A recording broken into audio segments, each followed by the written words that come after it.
Ilang ulit mo na itinatanong sa'kin kung hanggang saan, hanggang kailan magtatagal ang aking pagmamahal.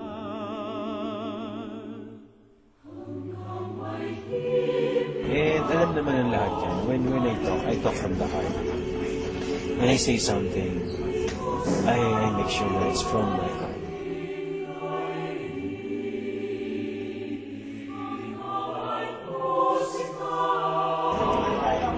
I was her first kiss. At hindi siya, at pinagkatiwala niya sa akin.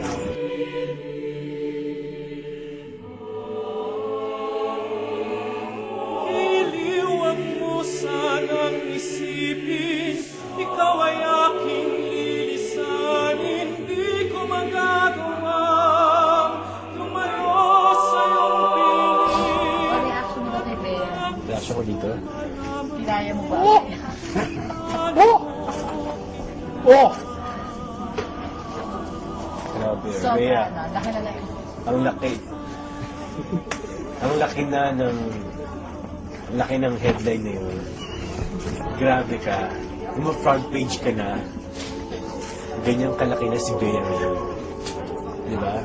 Nasa front page ka, pero konti lang ang suot mo. Kita-kita niyo po.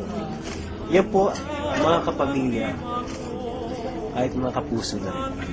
Yan po ang tinatawag na product of hard work. Nakita ko si Bea kung paano niya binigyan ng panahon, binigyan ng atensyon, at kung gaano siya kadeterminado para maabot ito. Ang target niya ay number one sa sexiest ng Maxim.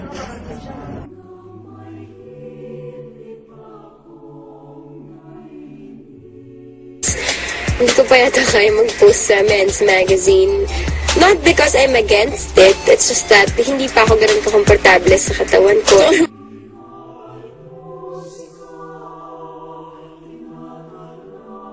Well, number one siguro is ideally you do it for your health. And secondly, I guess, ginawa niya yan for yung character mo. So, di ba? Diyan ka bibilib sa isang Bea Alonzo kung gaano siya ka-dedicated.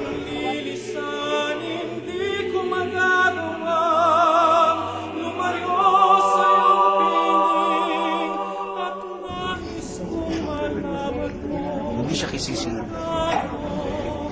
It was an intimate scene. It was a very beautiful scene.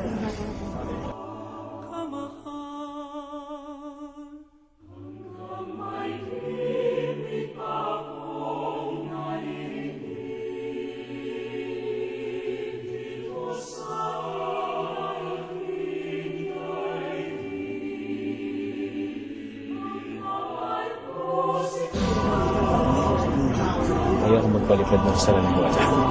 At bibitawan ko pag tinatangin na siya ng hapon. Hanggang may puso akong marunong magmahal, na ang sinisigaw ay lagi ng ikaw. Hanggang saan